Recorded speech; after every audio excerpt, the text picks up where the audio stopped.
Welcome back Welcome to back to Idiot Idiot Twins, the Twins, show the that's show better than better than kicking your kicking your shins. shins. Sorry Hey for the long everybody. hiatus, Yes, everyone. we're finally back after Right? scheduling conflicts. And so we are here today to talk about dystopian themes. In And media and literature. yeah, I think it'll be interesting because I watched the movie Blade Runner recently and I hadn't seen it since I was maybe like a teenager or in my 20s. I think I saw it for the first time in my early 20s, I think. Mm-hmm. Um, and then, it could have been a different version because there's like a lot of versions of the movie. And especially there's a box set that I think I came out in like 2007 of like all the different versions. Because there was like a version of the movie that they first made for like the test screening audience, and then Right. that you know people didn't like that for whatever reason. They wanted a happy ending or something. I don't know Right. what the thing is, but they changed some things. And then like TV versions versus video versions were different. But then Ridley Scott finally just made like an ultimate version for the Blu-ray. um Right. and so I guess you have to take that as like the definitive version. Well, of the Because it couldn't movie. even be called the director's cut because that had already been used. It's called the Right. final version or something like that. Of the film. The And final a lot cut. of people don't know that it was based on a book called Do Androids Dream of Electric Sheep by Philip K. Dick, who Yeah, also, fun fact, wrote The Man in the High Castle. But I digress. yeah. He also did the book with that's the movie Total Recall is based on. Oh, Yeah, and then see, I'm about to um be outdweebed. he also You did know literature. Ooh. some other. There was another. The movie Minority Report Mm, also was a Philip K. Dick novel. And then right. they also did this TV show called Electric Dreams that is also Mm. based on the Do Do Androids. Androids Dream of Electric Sheep. Yeah, Mm. it was like a mini series or something. Cool. And then they also did like another or a mini series on Minority Report Mm. since the Spielberg movie as well. So yeah, Yay, there's been a lot of dweebs. Philip K. Dick stuff because he was very iconic in the science fiction. Right, in the mid-60s. Yeah, and he Air died. COVID high five for knowing literature. And actually, I don't know. I don't know if he saw the movie Blade Runner because he died that same year. I guess I could look that up. Which Um, years? 1982. He died in 1982 Oh, okay. when and Blade Runner was the first film adaptation of one of his books. So if he Mm. saw that, he only lived to see one film Right. version of his, or at least he probably was involved maybe in some way of like the pre-production or something. Right. um or something along those lines. I don't know, some writers are different, they'll like be involved or not, but anyway. So we were trying to do dystopia, but it became about science fiction literature. Okay, so basically Well, yeah, we took I think an it's a aside. very like interesting, because there is like those other movies with the same theme, like Ex Machina. Have you seen Ex Machina? I have not. Yeah, that's that same kind of theme of like how humanistic, how realistic will robots get in the future? Like, how real will they be, Mm. And if we do make them real, it Mhm. all becomes about, well, if they're going to be like humans, they're going to act like humans, right? That's always like, and Ex Machina kind Right. of does the same thing. Like, humans don't want to be imprisoned, so you can't imprison the robot, so they're going to, try to escape. And that's kind of what Ex Machina is about. um it's just funny how like a lot of science Ah. fiction basically become thrillers. I would say like half science fiction is thrillers, Hmm. the other half is just about like, Yeah. oh, look at this cool new technology. Like, but what I think, Yeah. what is more interesting to me is something like Mhm. I guess like the Brave New World. Like, how are we going to be socially Right. different, you know um Right. in When the future? science Because that's, fiction yeah. Hmm? when science fiction can make a profound statement, or Yeah. that's when the best works, in my opinion, come forth. Yeah, 'cause obviously with social media, that was one of the things that science fiction didn't see coming was, I mean, it Nope. maybe kind of saw something like the internet coming. I don't know, but Right. there's examples of that, but maybe that would be like the closest thing they would kind of predict. Yeah. But with the You'd have internet, gadgets it on definitely had, huh? some of the gadgets on some of the gadgets on Star Trek came close to being into fruition. So Right, gadget wise, like the Dick Tracy watches and stuff. yeah, like that. Because that's like the Apple Watch, basically. Yeah, It's like kind in of the mid funny '60s, how, they. No, nothing. oh, I'm listening. yeah, it's just kind of funny how like, because like with Dick Tracy, the only thing that was futuristic really about that was his watch, right? And so Yeah. when the Apple Watch came out, it changed the genre of Dick Tracy. It's kind of funny. It became Yeah. it went from science fiction to just a regular comic book, Yeah. like a crime. It went from like science fiction to crime, you know, just like a regular crime story that predicted the Apple Watch. Yeah. It's kind of When funny. Like, things, yeah, when things become eerily prescient. But you mentioned Brave New World earlier. yeah, so you wanted to talk about that. Yeah. That was okay. When we're talking about dystopic fiction literature, there's two major schools of thought. There's Brave, which was kind of a response to like the great what preceded the Great Depression, the Roaring Twenties, the hedonism.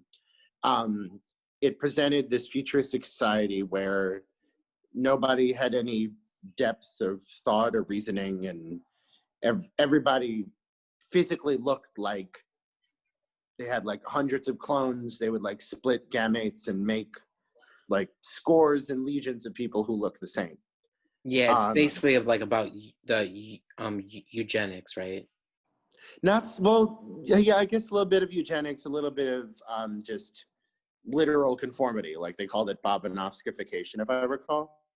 But that's one school of thought, basically presenting the theory that what we love and who we love and things that will make us feel comfortable end up destroying us in the end, because they have these like drugs that deaden any sort of negative feeling, and everybody's in this kind of cloud of manufactured joy.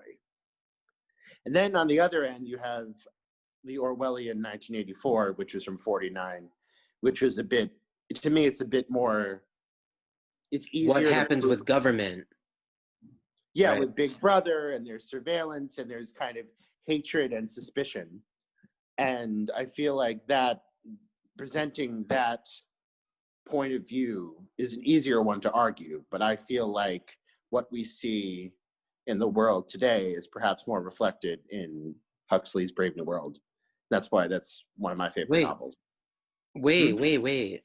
I thought you would have said 1984. Why is today like Brave New World?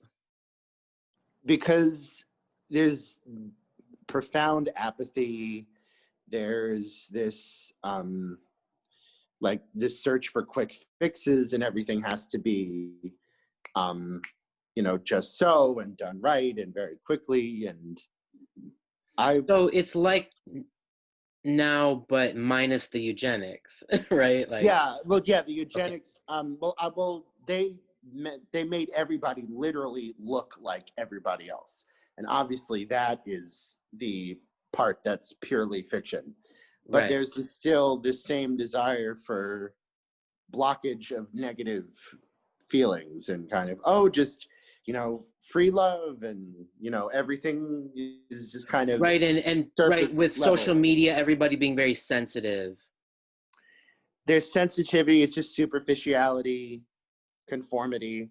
I mean, Right. we've seen this theme since time immemorial, but the one that comes closest to capturing that would be, if anyone remembers a show called Weeds, raise your hand.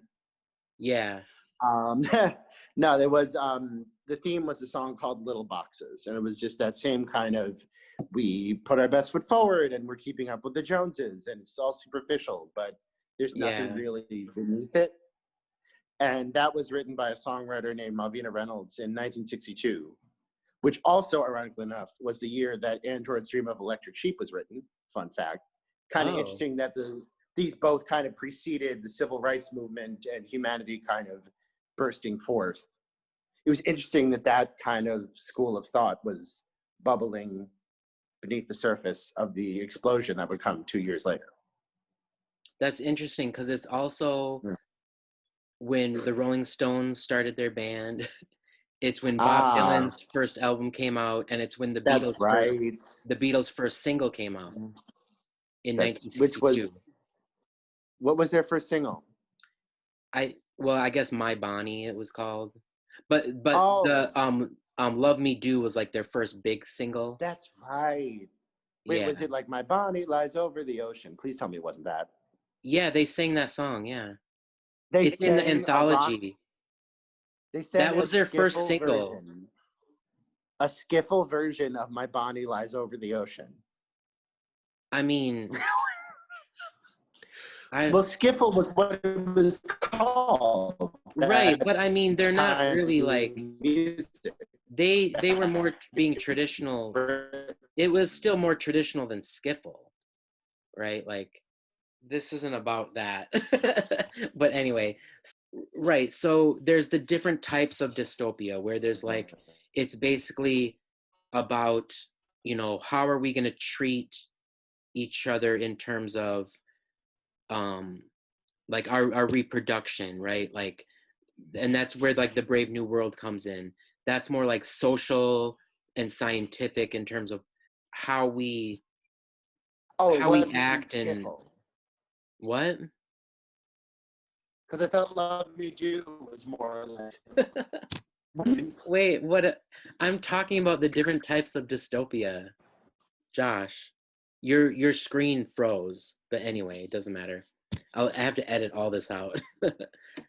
What happened? Right, because I was talking So, about the different types of dystopia, and you were still talking about Love yes, Me Do. that could be spotty. Spotty. Yeah, All right. maybe you weren't So, talking off topic. back when Maybe it was you just delayed had the that long. microphone, I heard you talking about dystopia. The last. No, anyway, keep talking. Okay. So there's the type of dystopia that's talking about like, society, the way we behave, how we treat each other, all that kind of there's like the human aspects of the future. Right. I guess dystopia, right, it's about anti-utopia. So it's about the bad things. So it's like they're basically saying, this eugenics thing is bad, right? Um, Yes. because, I guess I didn't really think of the Brave New World as dystopia. I just thought of it as a science fiction Oh. book, predicting the future. And I guess it is a dystopia if that is like a horrific thing. Yeah, because If people that pit ever it up happens, it's next. going to be horrific, right? Like, Well, yeah, because people pit it up next to 1984 in well, dystopian and like movies. if we all conform, I mean, yeah, that will be like a hell on earth because Yeah, that's what's beautiful about the world is that we're all different and unique. right. And the ability to perceive that in other people. And I guess maybe that's what Aldous Huxley is commenting on is if Yeah. we keep going towards this conformity thing like the Hmm. Nazis or whatever, Yeah. then it's not going to be good. Right. See And this not to extreme, mention, yeah, if you keep evolving towards that, see this extreme example, it's not cool, right? and even on a simpler level, if we just all embrace happiness all the time, then happiness has no meaning. Yeah. Because you can't, that's not how people work. No one is happy every single minute of every day. And if you take drugs to deaden that, you don't know how to process your emotions, and that can have a whole nother psychological Yeah, I think we talked about this before. Like you need ramifications. you need darkness in order to appreciate the brightness of the light. Right. And Brave New Otherwise, World strips the darkness away and yeah. And so everything. then you have more, you know, the technology side of dystopia, so science Right. fiction dystopia, where it's all about like how technology is going to affect and change us. Right. Um, And but 1984 is more in that vein as well. yeah, yeah, and how you know, that could affect the government and Right. society. Oh, corporations, right? Mm. Corporations and the government, right? Um, Right. and I would say Blade Runner is kind of mixing all those things. They're displaying all the different types of how technology is kind of different, but then Mm-hmm. also how, you know, creating these robots as slaves, Right. and how they're eventually banned because, Mm-hmm. you know, I mean, that's even before the story begins. They're like, these things were outlawed because obviously it didn't work, you know. Yeah. So that now the story, it's so interesting how like they flash forward on that premise to here's the Mm-hmm. bounty hunter trying to kill them, you know, um, Right. and how they're, you know, these things that act exactly like humans, and they they feel, I guess, frustrated or inferior because they're only gonna live 4 years, and um, you Mm-hmm. know, they like I thought it was genius, that scene where she's crying when she finds out she's or what's the word for it? Android? The word a replicant. When she finds out she's a replicant, she's starting to cry. I thought that was genius. Do you remember that scene? Because, you know, her uncle, who's like the creator of all the replicants, he kept that Yeah, information. it's that moment of realization. Yeah, he kept that information from her, and then Harrison Ford, Mm-hmm. and then also that other the idea of people don't know Well, if yeah, because Ford is a replicant or not. And I thought that was genius how they left that open and how people debated and stuff. right.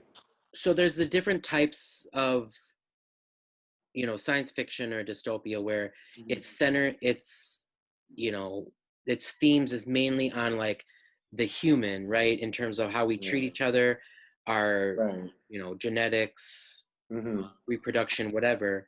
And Right. then there's the other side of it where, you know, it's kind of like Star Wars or Star Trek, where it's more about like the technology, right? Right. Um, Oh, I just remembered. I wanted to make one more quick statement. I don't know how clear I yeah, made it before we yeah. had the kerfuffle.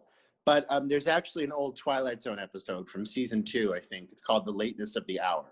And spoiler alert, it's about a woman who is unknowingly a replicant-ish Like a device. robot. Okay. Yeah, she's a robot.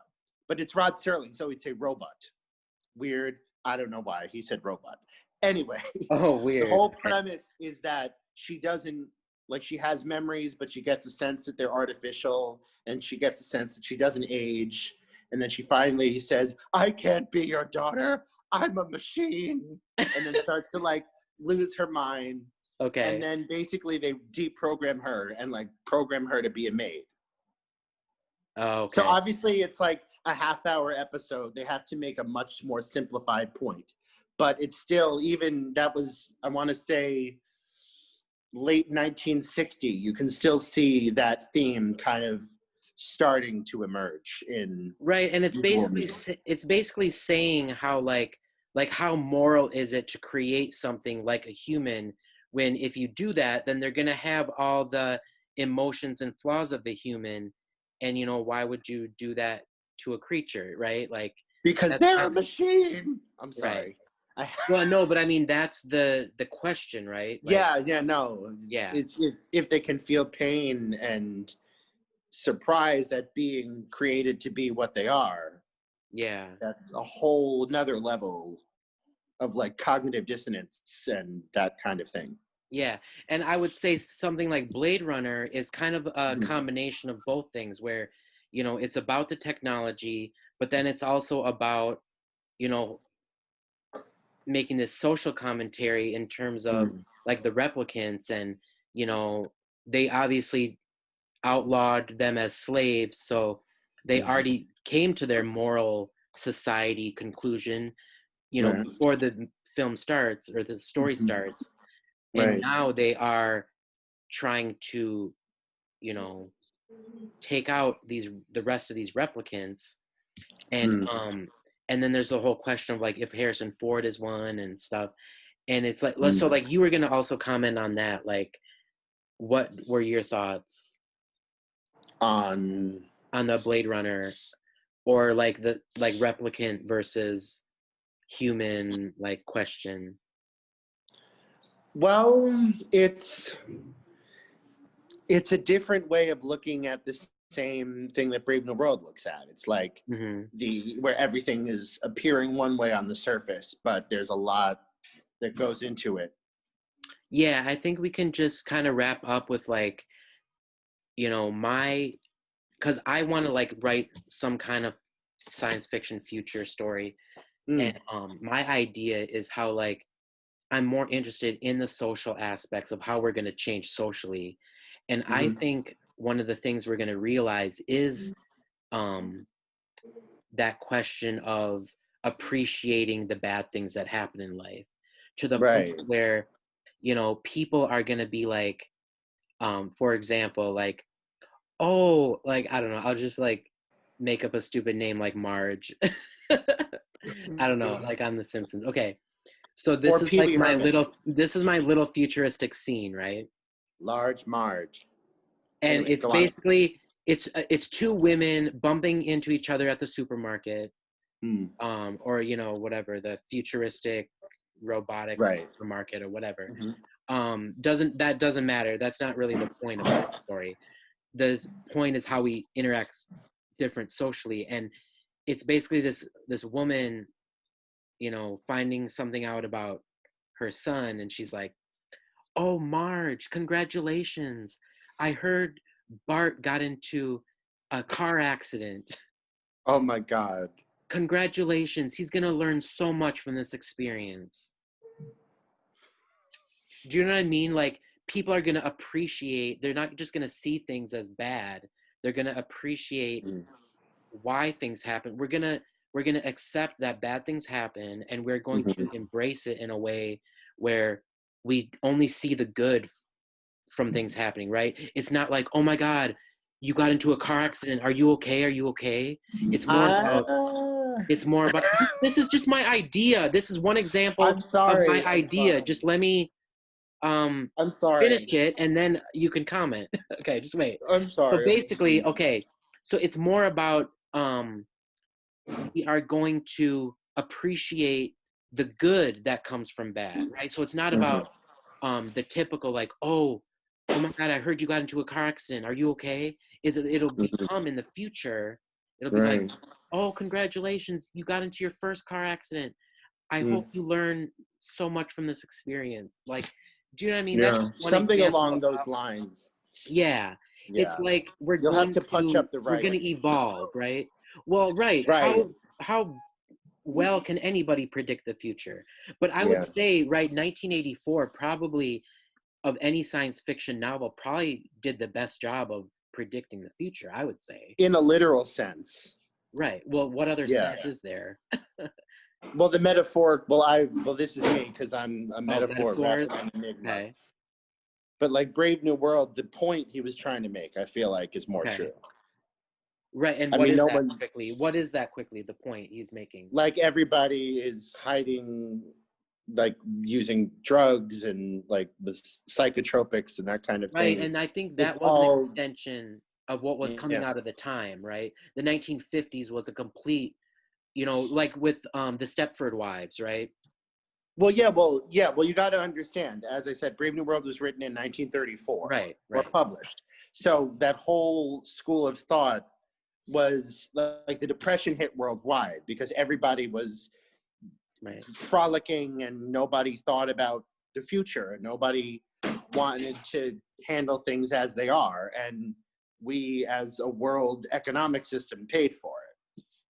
Because it was, stocks on margin. and everything's fine and everything's hunky-dory, and then we paid for And it. I would say he kind of predicted the attitude of the 1950s then, right? Well, yeah, it's this To an extent, reluctance, even beyond, right? But the right, reluctance to embrace negativity right, in yeah, general. Because like, yeah, I noticed that you liked something on my Facebook because I was in this okay, frame of mind one night, and there's a passage where, all right, and I guess I'll get into yeah. this Let's really wrap up. briefly. Yeah, yeah, Yeah, and I'll get into this really briefly. okay, That there's a scene, there's a character in the Brave New World called the Noble Savage, okay, which basically is what we would assume is a regular citizen. You know, they're living in a way that's more literal to what we've experienced. yep, And he's confronting the world leader called Mustafa Mond. And Mustafa Mond is just like, we've created a happy world where everyone's happy. And yes, there's drugs, but there's something that resonates as untrue with him. And the passage that he says to this world leader is like, but I want to feel sadness. I want to feel anxious. It's my right as a human being to fully experience that. And if you hide it with their drugs, they called soma. If you hide it with drugs, if you hide it with all of these superficial, frivolous things, then there's no depth anymore and there's no substance. And it's all just surface level all the time. And that's something that we in society see. Obviously, we're not literal clones of each other walking around, and we're not, listening to subliminal messages on a recording at night so we get a sense of who we are. Like, none of that's literal, but I feel like the basic point that the search for love, or superficial love rather, the search for content is what's going to kind of make everything go haywire. yeah. And that's interesting because if we learn from that lesson, right, then that logically makes sense in terms of my idea of the future. Congratulations for getting into your first car accident, right? It's embracing the negative and trying to evolve and roll with the punches, right? And I think that's what our next evolution is. I mean, right? There was a passage I put up. I was in this frame of mind one night. How in Brave New World, there's a character called the Noble Savage. And he's basically lived a life that's something along the lines of what we would imagine. Like, his Right. parents, procreated in the way we're accustomed to. It wasn't The old school way of living, right? Right, yeah, there was nothing new school. He wasn't cloned like that method, the Bobanovskifying. Right. He was two people having sex and all of that. Okay. And he's called the Noble Savage because he is, they pick up, he's kind of like Mr. Hyde. Like, he's fundamentally honest, but like the new society doesn't really jive with that. Yeah. So there's a scene where he's meeting with the world leader in Brave New World after his mother has died. And he just is asking him, like, okay, what's your rationale behind this Brave New World that we're living in, where everyone's happy? And it's something along the lines of something you would hear. There's a similar dialogue in Fahrenheit 451, where it's like, oh, everything is fine, and everything's this vanilla tapioca, and everyone is happy. And yes, if there's drugs, and yes, if there's whatever, and just keeping it at bay, that's fine, because the world is fundamentally happy. And the Noble Savage, basically, what he resonates with him is the fact that that's not how the world works. Yeah. We're not meant to be happy all the time. Yeah, it's not good, yeah. I want the right to experience sadness and anxiety and things that aren't always pristine. Yeah. And basically the world leader, Mustafa Mond, just shrugs his shoulders and just says, as you wish. Like, he just can't wrap his head around not wanting to be happy all the time. And while we don't have literal clones and we don't have literal, like, they have this caste system where, like, children in the night will listen to recordings so they get a sense of what jobs they'll have and what position they'll fill. That's not literal, but we do see this quest, this relentless quest for superficial happiness in the world. Yeah. Right, and he's the root of a lot of problems, like psychotropic drugs, things like that. It's just this relentless desire to be superficially happy. Right, and that was Aldous Huxley's comment on society is if we keep going in this way, we're going to evolve to this bad place. Right, and that's basically the point of science fiction is you're taking the extreme evolution of a trend that's happening and showing society if we keep doing this, it's going to be bad. Right. Right, and so, you were mentioning, which is very astute, that was the mindset in the 50s. And that we were kind of drunk off winning the Second World War and everything was fine and there was peace. And then in the 60s was the Civil Rights Movement, which was a massive unrest. Right. And because everything wasn't fine in the 50s and everybody was sick of pretending it was fine, which is why you have the revolution of the 60s. Right. Right. And I was mentioning that Aldous' novel was written in the 30s. Published in 1934, and that was written as a response to the Roaring '20s, where stocks was on margin, and there was, moonshine, and everyone was fine. And then everyone knows what happened in October 1929. The world economy crashed. And Brave New World was a response to the hedonism of the 20s. Okay, right. He saw what happened. So it's a similar trend, just 30 years apart. Right, and it's funny because when you read the Brave New World, you get this sense of like, oh, right, this is the idea of the future coming from the 1930s and 20s. Right. Yeah, it's kind of funny. Because I even imagine in my mind while reading the book, you're imagining this world like almost as if it was filmed in the 1930s, the 1930s idea of the future, almost like a Fritz Lang movie, right? Yeah. Where the idea of the future coming from the 30s. Right. Where it's kind of funny, as time evolves, our idea of the future becomes more sophisticated. Hence, like something like Blade Runner, Star Wars, Star Trek, it's a little bit more sophisticated. Even if that is also wrong, right? It's still maybe a little closer since we're closer to the future. Right. Yeah, and so, which is why I think, 1984, right, is more like,